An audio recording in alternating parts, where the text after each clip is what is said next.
Там у них бензин, наверное, не шибко качественный.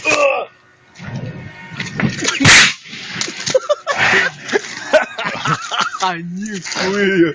Я не видел нихуя, пока бежал. Я ты беспредельщик, ты что наделал?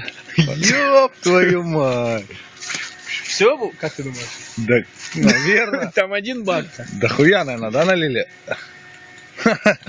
Бля, сейчас резина загорится, я говорю. Будет. Надо нахуй тушить. Набрал елки с водой. Все, давай, кушай.